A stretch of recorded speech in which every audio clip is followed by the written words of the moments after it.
It is the evening of a sad day in Kenya as the tragedy of deaths from illicit alcohol in several counties continues to unravel. By this evening, at least 65 people had been confirmed dead in Embu, Makueni, Kitui and Kiambu counties. The figure is bound to rise as more consumers are admitted in various hospitals, many critically ravaged by the drink's effects. Others are feared to have staggered into forests and maize farms in a deathly stupor and may have since succumbed. Now, we have been here before. The country has lost far too many people in these strings of death that have often turned up to have been concoctions fortified with methanol, formalin and other chemicals that were never meant for human consumption. But the official reaction has been predictably knee-jerk. It is almost certain that there will be a zealous roundup of illicit alcohol peddlers. There may be some prosecutions and convictions, but the sentences are likely to be minor and the zeal will almost certainly fade out soon.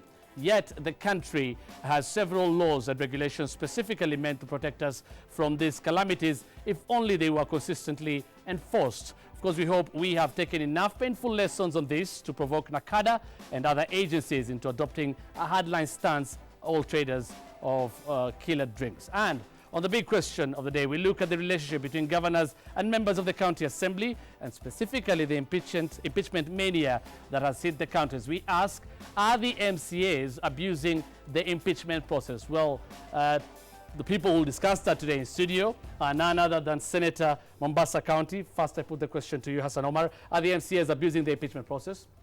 Yes and no. Yes and and I will no. explain that later. Fine. And we have Ibrahim Swaleh, who's the Deputy Speaker of Embu County Assembly, the man who moved the motion to impeach Governor Martin Wambora. I put the question to you. Are the MCAs abusing the impeachment process? A big no. A big no, of course. They'll tell us their positions. I'll explain later. Of course, we have Evelyn Omboi telling us what is trending or has been trending over the last 1 week and may not necessarily has made news in mainstream media. And Janet Bogwa in our news studio with the news.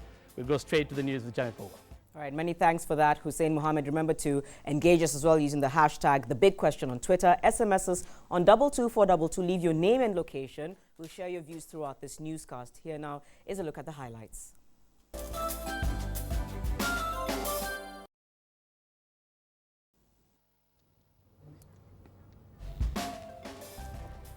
Well, welcome back to The Big Question. We're talking about the relationship between governors and members of county assemblies with the threats facing several governors of impeachment coming from their MCAs. And we are asking tonight, are the MCAs abusing the impeachment process? Of course, so many of you already responding to this. One person here says it is crystal clear all the MCAs in Kenya are in the payroll of the executive to kill devolution. They have become spanner boys and girls of senators. And there's another one here says, yes, MCAs are being used by big fish, especially MPs, to finish governors. We would have loved to have a governor here. They were hard to come by, and the few that we talked to were afraid of the negative backlash such an interview may have on them. But we have Ibrahim Swaleh, who's the Deputy Speaker of the Embu County Assembly. He's also the man who moved the motion to impeach Martin Wambora, the current governor of Embu County. And we have Senator Hassan Omar, of course, who's the Mombasa senator. I asked this question to you, are the MCAs abusing the impeachment process? He said yes and no. Why? Yes, in the fact, no, first in the fact that the impeachment is a fallback or is an accountability mechanism that is provided for within the ambit of the Constitution and the law. Mm-hmm. But in the term, so therefore, as long as you're using mandate that is vested in you by any legislation or by the Constitution, mm-hmm. then that is properly before yourselves. Right. And there are going to be situations where governors will violate certain grounds as anticipated in Article 181 mm-hmm. of the Constitution. And therefore, within our own wisdom, as we wrote the Constitution, we provided for that, for those kinds of processes. Right. So therefore, where there are critical grounds, where we have seen maybe particularly earlier on when we debated the initial impeachment report from Martin Wambora, yeah. we felt that there were sufficient grounds. Right. But then it's now served as a precedence. We are hearing speakers being thrown out on a daily basis. We are hearing county assemblies, county executive members being threatened, governors being threatened every other day. To that extent where these reports are accurate, then that will It's being abused. will Is be it an being abuse abused? and will create a political instability. Right. Hussein, I don't think that the MCAs are abusing the powers enshrined to them through the Constitution. I just want to say that the Constitution has the governors, the MCAs, and even the Senate is a creation of the Constitution. So whatever is happening on the ground on matters concerning the impeachments, I want to believe that all the MCAs in this country should be able and can only practice and can only do that through the Constitution. And that is definitely by Article 181 and Section 33 of the County Government Act. Right. And I believe that should be the way. So there is nothing about the MCA being the lynch mobs and abusing the process. Okay, let me give you instances where we've had threats to impeach governors so far. Kericho County, Nairobi County, Machakos County, Kitui County, Vihiga County, Garissa County, Tana River, Nakuru, Elgeyo Marakwet, and Baringo. Does that raise eyebrows for you? You see, Hussein, some of us who are in the political sphere always hear that the chorus, that this governor is too arrogant. This governor is not listening to us. So before you realize, then somebody is trying to present an impeachment motion. I think it is only imperative that we set the threshold of impeachment quite high. And that's what we are going to do in the next couple of months as a Senate. We are going to establish the impeachment law. Yeah, with all these threats, with all the threats now, do they raise an eyebrow to you as a senator? Personally, as a senator who's committed to devolution, and I come from a coalition that is getting extremely concerned as the Court Coalition, that we cannot destabilize our governors on a regular basis by raising trivialities. Right. Let me get his view on that. Yeah. Well, I don't believe that is true, because I also don't want to imagine that at one point that the Senate would purport that they would come up with law, because the law is very clear that the Senate can only come up with regulations and law basically based from the Constitution. So basically the issue about the Senate coming up with other thresholds. The thresholds are very clear in the Constitution and the County Government Act. And that's simply what we are simply saying as members of the County Assembly, is that unless the Senate also want to condone corruption, because what basically is happening on the ground is about matters concerning accountability. Unless Senate tell us that they want to condemn corruption, because the issues of MCA being the lynch mobs is not per se, because the Senate, the members of the county assemblies, once the motion of impeachment has been moved by the county assembly, it is against the Senate itself, which is supposed, because the county assembly, the only thing they do is recommend to the Senate. The county assembly does not impeach. It is the Senate that actually impeach. Let me get his view on this. What happens is there are various mechanisms for accountability. There is the Anti-Corruption Authority. We have accountability committees, including the public accounts and public investments. So we want you to exhaust certain mechanisms. And it is not true that the Senate cannot legislate. In fact, Article 88, the same Article 81 too, that says that Parliament shall enact legislation providing for the procedure of that removal. And that procedure can judiciously set out a process that tends to say that there are certain thresholds that must be met. It cannot be one morning at any discretion that somebody can just go and say, we want to impeach Hussein. Whereas we say that that mandate is inherently within the county assemblies. It must be exercised in a manner that creates political stability. You know, and then you see Hussein, you say there's a misnomer. We've thrown so much mud to devolution to a point where we're trying to create a frustration. And let me ask you, now that you've said that, do you think the Senate is to blame partly for that? They've been going around, most of the senators, accusing governors, maybe true or not true, of corruption, and how their demeanor was when they took up the Wambora case with so much gusto.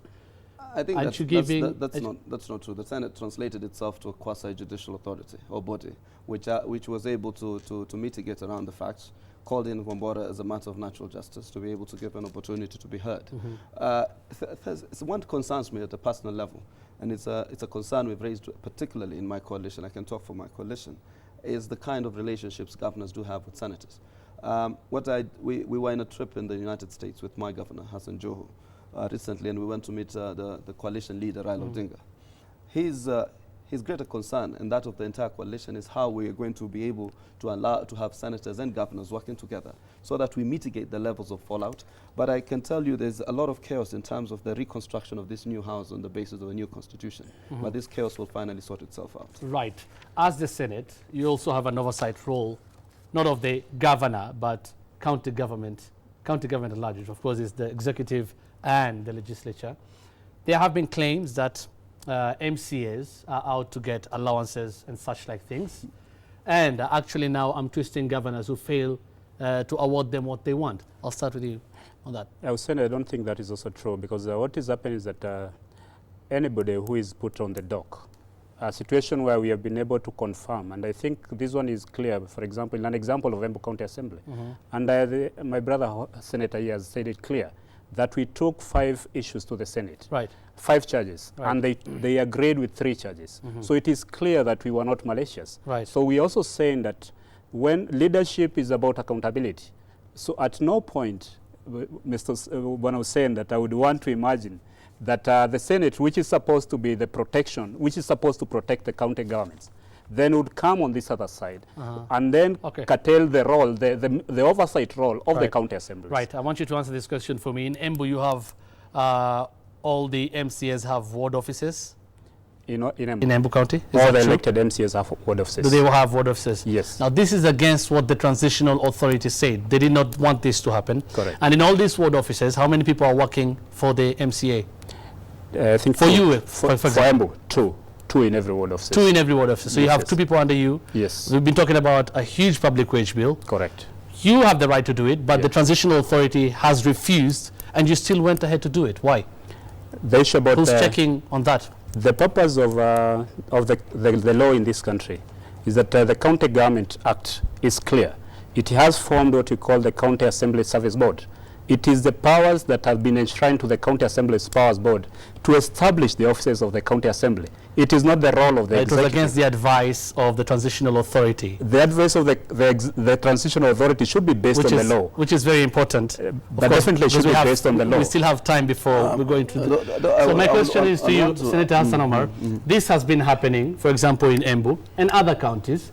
The question is, where is the Senate when this is happening? Senators, critics say, have been there talking about governors and not really looking at what MCAs are doing as well. So you see what happens is I don't think that oversight, as he puts, is supposed to be like a stick that is intended to interfere or distort the mandate of the county assemblies. But what has been done currently is to set up what we call the County Public Accounts and Investment Committee, which some of us, I am the vice chair to that committee. Senator Boli Khanwale is the chair of that committee, where one of the critical roles is to look at expenditure and investments with respect to the budgets of counties. And one thing I would at least stand to support the MCAs is the fact that we need to capacitate them to work. The MCAs are not councillors. These are a different group of legislatures, which, just like the National Assembly or the Senate, where we are given, we set up offices so that we can be able to discharge our functions. These are also legislatures at that level. Right. And therefore it will be important to that extent where we need to capacitate them to help them to do so. So finally, we have 2 minutes to go. What is the way forward? You're saying a law, we should enact a new law. Some have been talking about amending the current law. Is that something? I think whichever way, whichever direction that which we seek, I think it will be whether to amend it or to enact a new one. That was a direction also provided by the chairman of my committee, Boni Khalwale. Is something that is part of the discussion. But for us, we are committed to our mandate to protect devolution and to protect counties, and that means that we will do anything to ensure that we stabilize these counties to deliver on their mandates. What do you think of such plans? Enacting a law to make this threshold very high? I believe, however the threshold will be, whether it is high or not, matters concerning accountability will just catch up with the governors. Because the governors in this country, they are behaving like the KANU during the KANU regime, where they have so much power enshrined with them, and they're actually overusing the same power. Ibrahim, he's actually asking we're saying the governors, not the senators. Yeah, but which power? The powers they exercise within the Constitution. And we deliberately give them substantive authority so that we realize some of us have been fighting for this devolution so that we disperse power, we disperse resources from the center, and we will continue to advocate that dispersal. We will not allow them to abuse it.